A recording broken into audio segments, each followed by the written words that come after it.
rapé e cheirou.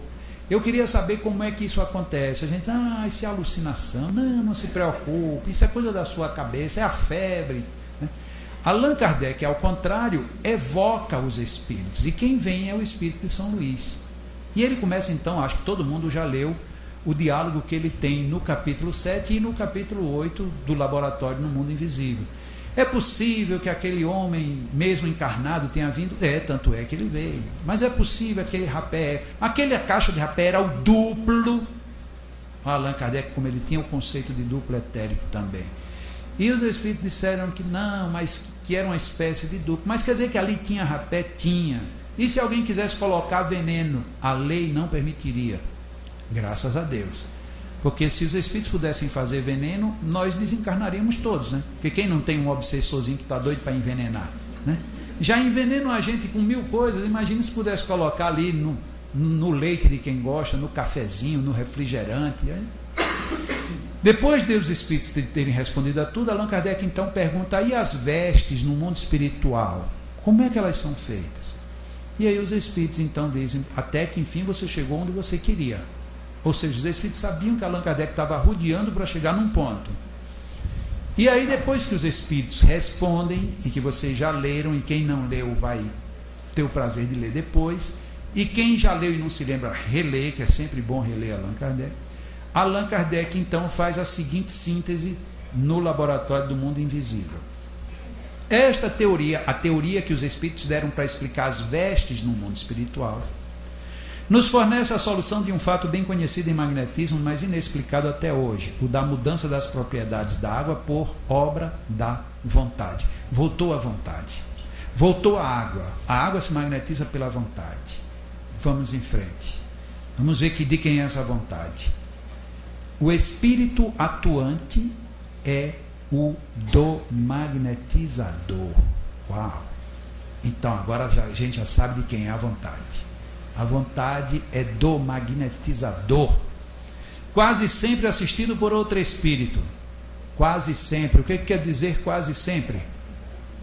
Nem sempre. Isso não é intrigante? Porque a maioria das vezes a gente aprendeu que são os espíritos que magnetizam as águas. Aí vem Allan Kardec dizer que quem magnetiza é o magnetizador, quase sempre assistido por um espírito. Ou seja, tem vezes que não tem espíritos. E aí a gente diz que são eles apenas que magnetizam. Ou seja, a gente vira tudo ao avesso do que Allan Kardec coloca na obra dele. Então está aí o que ele está dizendo. Mas Jacó então quer dizer que se no centro espírita tiver ali, a gente põe as águas, a gente pede para os espíritos magnetizarem. Eles não podem colher os fluidos daqui, juntar aí para... Pode. Mas é justo a gente dar esse trabalho para os espíritos quando a gente poderia pegar 1 ou 2 magnetizadores e mandar eles magnetizarem? Por que tem que dar o trabalho para os espíritos? Mas no Evangelho no Evangelho a gente deixa ali, né, a garrafa, né? No meu Evangelho no Lar, na minha casa, quando chega no final que a gente vai magnetizar, eu tenho um casal de gêmeos de 4 anos de idade. E todas as vezes que nós vamos magnetizar a água no final da reunião, os dois vêm lá: papai, a gente também quer magnetizar. Digo, vem para cá. Então a água magnetizada do meu Evangelho no Lar é magnetizada por mim e pelos meus 2 bebês. Bebês, eles nem gostam que eu diga isso, né? Mas eu acredito que nós temos como colocar fluidos ali. E os espíritos podem colaborar muito, porque agora eles têm energia para trabalhar. Agora deixar aqui, tá bom, não, manda os espíritos ir lá fazer, mas calma, por que é assim? Será que de fato é desse jeito? Ele opera uma transmutação. Ele quem? Vê a oração. O espírito atuante é o do magnetizador, quase sempre assistido por um espírito. Então, como nem sempre tem espírito, então o ele é quem está sempre. O ele é o magnetizador. Ele opera uma transmutação por meio do fluido magnético, que é a substância que mais se aproxima da matéria cósmica ou elemento universal. Então quem magnetiza a água é o magnetizador. Palavras do senhor Allan Kardec em O Livro dos Médiuns, capítulo 8 do Laboratório do Mundo Invisível. E para não ficar dúvida, ele complementou: ora, desde que ele quem? magnetizador. Desde que ele pode operar uma modificação nas propriedades da água, pode também produzir um fenômeno análogo com os fluidos do organismo, donde o efeito curativo da ação magnética convenientemente dirigida. Aqui ele deu o final da história. Então, do jeito que eu magnetizo a água, eu posso magnetizar o seu organismo. O princípio é o mesmo. Só que eu preciso fazer isto convenientemente.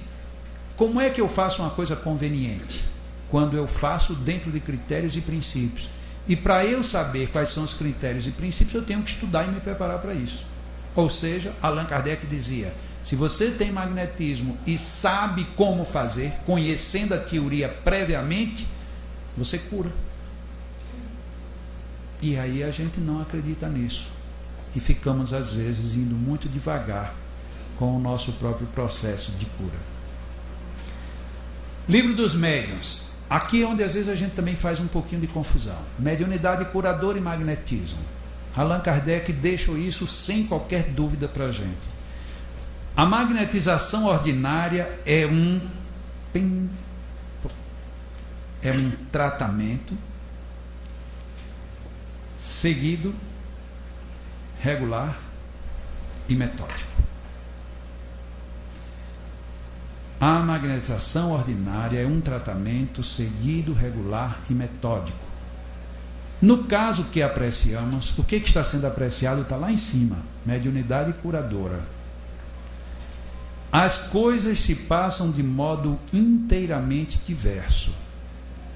Por que é que numa casa espírita que tenha tratamento magnético, a pessoa faz um tratamento nesta casa e não é bom fazer numa outra? É porque esta casa é melhor do que a outra? Não. É porque aqui você tem um tratamento que deve ser seguido, regular e metódico. Se você vai para uma outra casa e lá você tem um outro tipo de sequência, um outro tipo de método, um outro tipo de prática, você já conflitou uma coisa com a outra. Parece que é bem claro de se ver isso, né? Vamos em frente.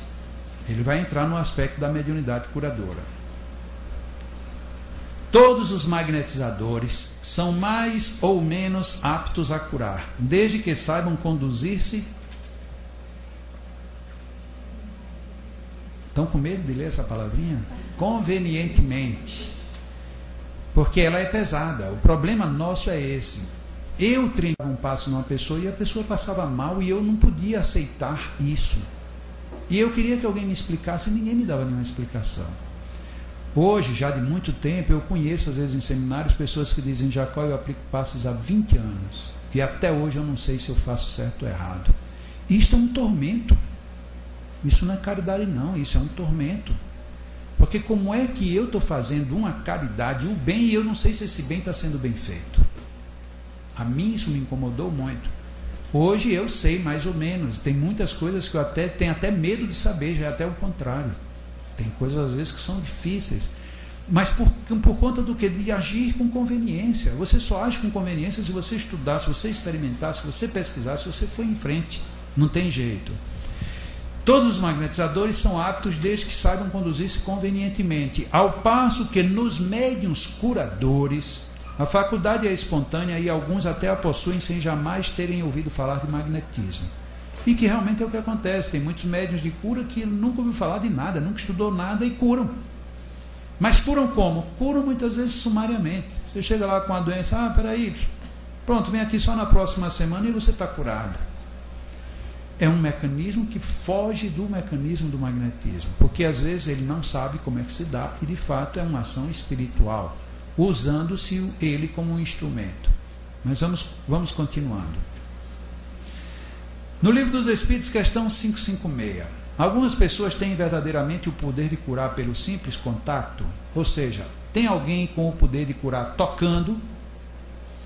Se tocar fosse errado, a resposta era para os Espíritos começarem a dizer: ninguém deve tocar. Toque é proibido. O toque não pode existir. Não é para tocar. Eles diriam qualquer coisa. Mas estranhamente os Espíritos não disseram isso. Eles disseram: a força magnética pode chegar até aí. quando secundada pela pureza dos sentimentos e por um ardente desejo de fazer o bem. Pureza de sentimentos, ardente desejo de fazer o bem. Ardente desejo é o quê? A vontade. Pureza de sentimentos é você não ter segundas intenções, não ter maldade, não ter aquelas adjetivações todas que nós já conhecemos para o lado da imperfeição. Porque então, se você tem pureza de sentimentos e ardente desejo de fazer o bem, os bons espíritos lhe vêm em auxílio. Uau! Então quer dizer que eu tenho um meio de dizer que eu estou acompanhado de bons espíritos. Eu tenho que ter pureza de sentimentos e ardente desejo de fazer o bem. Mas como é que a gente tem isso se a gente às vezes vai para cá, vai para o centro espírita e diz, nossa, hoje é dia de eu aplicar o passe. Ah, meu Deus do céu. Tomara que vá bem pouquinho a gente. Olha que ardente desejo a gente tem, né? É um ardente desejo. Aí a gente vai para a cabine de passe e vai assim meio... vamos lá. Em vez de dizer, a gente diz, vamos lá fazer a caridade, mas na realidade vamos lá para o sacrifício. Está comprometido. E a pureza de sentimentos. Aí a gente chega, eu vou aplicar um passe. Nossa, olha quem é que está. Olha o que é que eu tenho que aplicar o passe hoje. Olha a pureza de sentimentos. Vai embora tudo. E aí a gente quer que os bons espíritos estejam ali para nos proteger. É complicado. Revista Espírita, de novo, 1865. O médium curador, que é exatamente nesse artigo, é sobre a mediunidade curadora, que reforça o que ele colocou lá no livro dos Espíritos, na questão 556. O médium curador recebe o influxo fluídico do espírito, ao passo que o magnetizador, observem bem, aure tudo em si mesmo. Mas os médiuns curadores, na estrita acepção da palavra, ou seja, aqueles cuja personalidade se apaga completamente diante da ação espiritual, são extremamente raros. E esse é o nosso problema. A não ser a mediunidade quando a gente sente a aproximação de Morfeu. Aqui tem bons médiuns morféticos. Tem pessoas aqui que já deixaram Morfeu incorporar faz tempo.